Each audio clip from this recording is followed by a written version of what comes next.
اور پھر بنی اسرائیل کے ایک خاص بات پر انہیں ملامت کیا گیا. ان کا اصل قصور یہ تھا کہ یہ دین کی بس وہ باتیں لیتے تھے جن میں ان کو آسانی لگتی تھی اور فائدہ لگتا تھا، اور جہاں مشکل آئی وہیں سلام علیکم. لیکن دین تو وہ دین ہے کہ جس میں جو بات آئے اللہ کا حکم سمجھ کر بس لے لی جائے.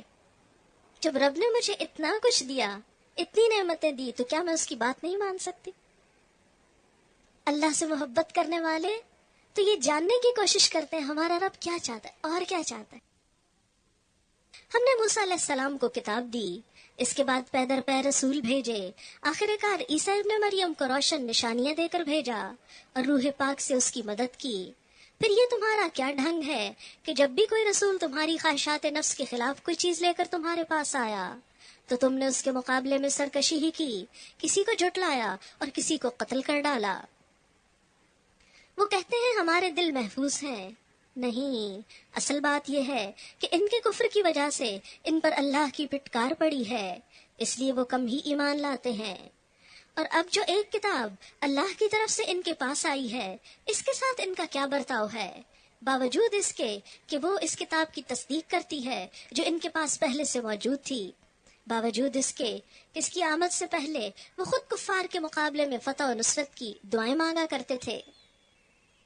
مگر جب وہ چیز آ گئی جسے وہ پہچان بھی گئے تو انہوں نے اسے ماننے سے انکار کر دیا.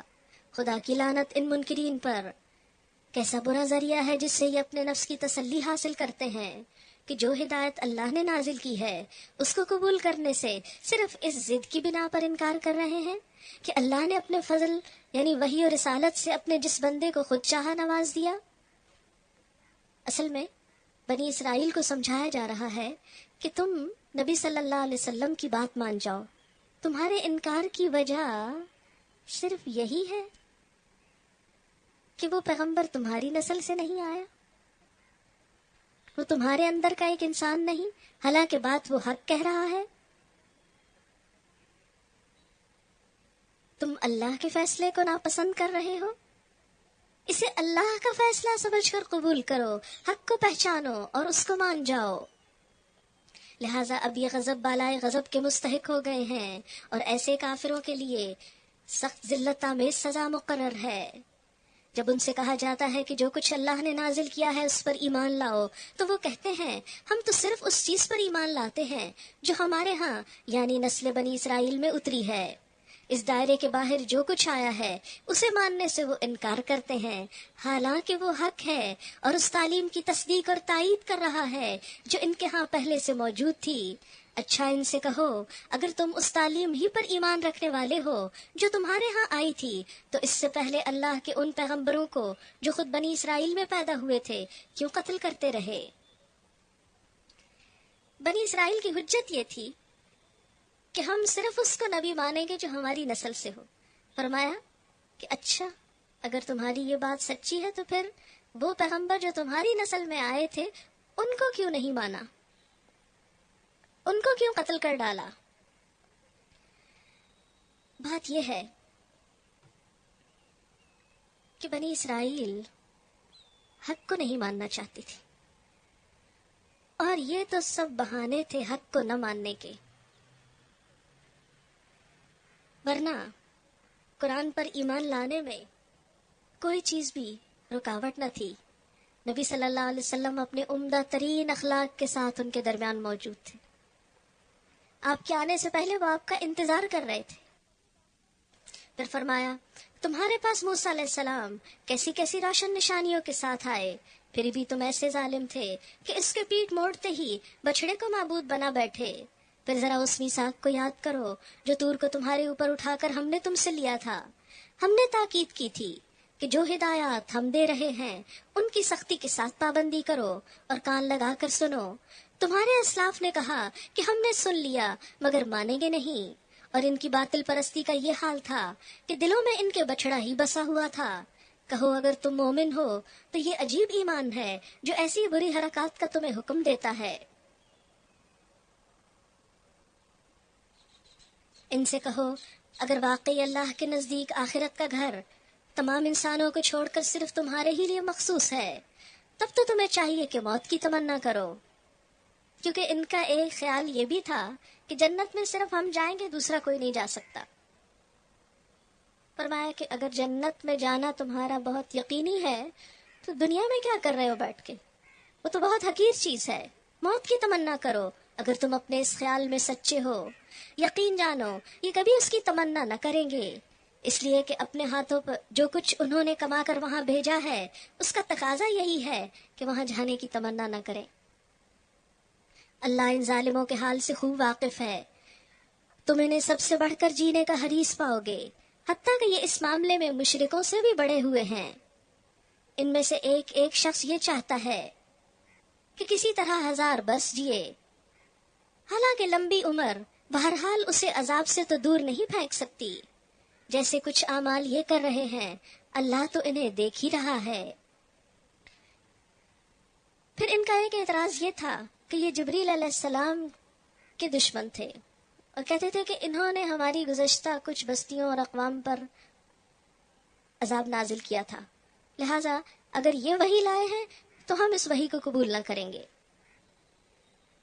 ان سے کہو کہ جو کوئی جبریل سے عداوت رکھتا ہو اسے معلوم ہونا چاہیے کہ جبریل نے اللہ ہی کے اذن سے یہ قرآن تمہارے قلب پر نازل کیا ہے، جو پہلے آئی ہوئی کتابوں کی تصدیق اور تائید کرتا ہے اور ایمان لانے والوں کے لیے ہدایت اور کامیابی کی بشارت بن کر آیا ہے۔ اگر جبریل سے ان کی عداوت کا سبب یہی ہے تو کہہ دو کہ جو اللہ اور اس کے فرشتوں اور اس کے رسولوں اور جبریل اور میکائیل کے دشمن ہیں، اللہ ان کافروں کا دشمن ہے۔ وَلَقَدْ أَنزَلْنَا إِلَيْكَ آيَاتٍ بَيِّنَاتٍ وَمَا يَكْفُرُ بِهَا إِلَّا الْفَاسِقُونَ، ہم نے تمہاری طرف ایسی آیات نازل کی ہیں جو صاف صاف حق کا اظہار کرنے والی ہیں، اور ان کی پیروی سے صرف وہی لوگ انکار کرتے ہیں جو فاسق ہیں، نافرمان ہیں۔ کیا ہمیشہ ایسا ہی نہیں ہوتا رہا کہ جب انہوں نے کوئی عہد کیا تو ان میں سے ایک نہ ایک گروہ نے اسے ضرور ہی بالائے طاق رکھ دیا؟ بلکہ ان میں سے اکثر ایسے ہی ہیں جو سچے دل سے ایمان نہیں لاتے، اور جب ان کے پاس اللہ کی طرف سے کوئی رسول اس کتاب کی تصدیق اور تائید کرتا ہوا آیا جو ان کے ہاں پہلے سے موجود تھی، تو ان اہل کتاب میں سے ایک گروہ نے کتاب اللہ کو اس طرح پسے پش ڈالا گویا کہ وہ کچھ جانتے ہی نہیں، اور لگے ان چیزوں کی پیروی کرنے جو شیاطین سلیمان علیہ السلام کی سلطنت کا نام لے کر پیش کیا کرتے تھے، حالانکہ سلیمان علیہ السلام نے کبھی کفر نہ کیا۔ کفر کے مرتکب تو وہ شیاطین تھے جو لوگوں کو جادوگری کی تعلیم دیتے تھے، وہ پیچھے پڑے اس چیز کے جو بابل میں 2 فرشتوں ہاروت اور ماروت پر نازل کی گئی تھی، حالانکہ وہ فرشتے جب بھی کسی کو اس کی تعلیم دیتے تھے تو پہلے صاف طور پر بتا دیتے تھے کہ ہم محض ایک آزمائش ہیں، تو کفر میں مبتلا نہ ہو۔ پھر بھی یہ لوگ ان سے وہ چیزیں سیکھتے تھے جس سے شوہر اور بیوی میں جدائی ڈال دیں۔ ظاہر تھا کہ اذن الہی کے بغیر وہ اس ذریعے سے کسی کو بھی ضرر نہ پہنچا سکتے تھے، مگر اس کے باوجود وہ ایسی چیزیں سیکھتے تھے جو خود ان کے لیے نفع بخش نہ تھی بلکہ نقصان دہ تھی، اور انہیں خوب معلوم تھا کہ جو اس چیز یعنی جادو کا خریدار بنا اس کے لیے آخرت میں کوئی حصہ نہیں۔ کتنی بری متاع تھی جس کے بدلے انہوں نے اپنی جانوں کو بیچ ڈالا، کاش انہیں معلوم ہوتا۔ قوموں پر جب زوال آتا ہے تو وہ اللہ کے کلام کی حقیقی روح کو چھوڑ کر اسی کلام سے کچھ اور کام کرنے لگتے ہیں۔ اللہ کا کلام در حقیقت عمل کی پکار ہے، اپنی زندگی کو بدلنے کا ایک لاہ عمل ہے، لیکن جب قوموں کے اندر سے یہ روح ختم ہو جائے تو اس کے افراد مقدس کلام کے لکھ لینے یا زبان سے بول لینے کو ہر قسم کی برکتوں کا پراسرار نسخہ سمجھ لیتے ہیں۔ پھر یہی نفسیات ان کے لیے آئندہ سحر، جادو، کہانت اور عملیات کا راستہ کھول دیتی ہے۔ بنی اسرائیل نے کیا کیا کہ انہوں نے اللہ کی کتاب کو پیٹھ پیچھے پھینکا۔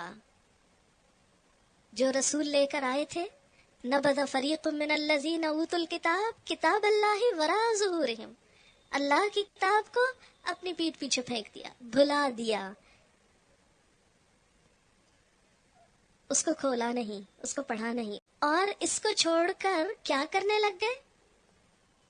جادو، عملیات، سحر، کلام الہی کی آیات کو منتر کی طرح پڑھنے لگے۔ اب دیکھیے کہ ہمارے ہاں بھی بسا اوقات اللہ ہی کے کلام کو بعض لوگ الٹا لکھ کر اور بعض لوگ نجس خون سے لکھ کر انہی آیات کے ذریعے جادو کرتے ہیں۔ یہ قوموں کے زوال کی علامت ہے کہ ان کے اندر اتنی بے حسی ہو جائے، ایسی سنگ دلی ہو جائے کہ وہ اللہ کے بابرکت کلام کو ایسے ناپاک مقاصد کے لیے استعمال کرے۔ اسی لیے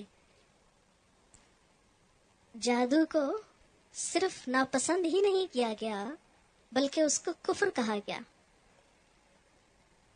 اللہ تعالیٰ نے بنی اسرائیل کی آزمائش کے لیے 2 فرشتے عراق کے ایک شہر بابل میں، ان فرشتوں کا نام ہاروت اور ماروت تھا، ان کو اتارا۔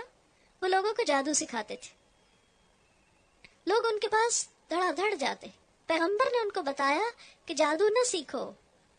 وہ فرشتے خود بھی کہتے انما نحن فتنہ، ہم فتنہ ہے، آزمائش ہے، فلا تکفر، کفر نہ کرو، یعنی جادو مت سیکھو۔ فیتعلمون، اس سب کے بتانے کے باوجود وہ سیکھتے چلے جاتے۔ آج ہمارے ہاں یہ چیز کس قدر عام ہو گئی ہے، اور سیکھتے بھی کیا؟ ما یفرقون بہ بین المرء وزوجہ، جس کے ذریعے شوہر اور بیوی میں جدائی ڈال دی جائے، گھروں کو توڑا جائے۔ آج بھی آپ دیکھیے کہ بسا اوقات جادو کا مقصد شوہر اور بیوی کو الگ کرنا ہوتا ہے، اور کرنے والے بھی کون ہوتے ہیں؟ اپنے ہی قریبی رشتہ دار ہوتے ہیں یا دوست احباب ہوتے ہیں۔ اسلام میں کسی گھر کا ٹوٹنا ایک سخت ناپسندیدہ چیز ہے۔ فیملی لائف کا بکھرنا بہت سے دکھوں کو جنم دیتا ہے۔ شیطان جس چیز پر بہت زیادہ خوش ہوتا ہے، اور جو شیطان یہ کام کرے کہ شوہر اور بیوی میں تفریق ڈالے، اس کو تاج پہناتا ہے، اپنے سینے سے لگاتا ہے کہ تم نے بہت اچھا کام کیا۔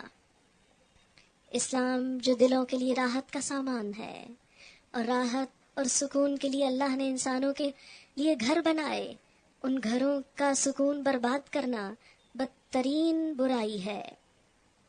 بنی اسرائیل جب زوال پذیر ہوئے تو اس برائی کا شکار ہو گئے۔ لیکن یاد رہے کہ جادو سے کوئی کسی کا کچھ نہیں بگاڑ سکتا جب تک کہ اللہ کا اذن نہ ہو۔ فرمایا اذن الہی کے بغیر وہ اس ذریعے سے کسی کو بھی نقصان نہیں پہنچا سکتے تھے۔ مسند احمد کی روایت میں آتا ہے جادو سیکھنا اور سکھانا دونوں کفر ہیں۔ وَلَوْ أَنَّهُمْ آمَنُوا وَاتَّقَوْا لَمَثُوبَةٌ مِّنْ عِندِ اللَّهِ خَيْرٌ لَوْ كَانُوا يَعْلَمُونَ، اگر وہ ایمان اور تقوی اختیار کرتے تو اللہ کے ہاں اس کا جو بدلہ ملتا وہ ان کے لیے زیادہ بہتر تھا، کاش انہیں خبر ہوتی۔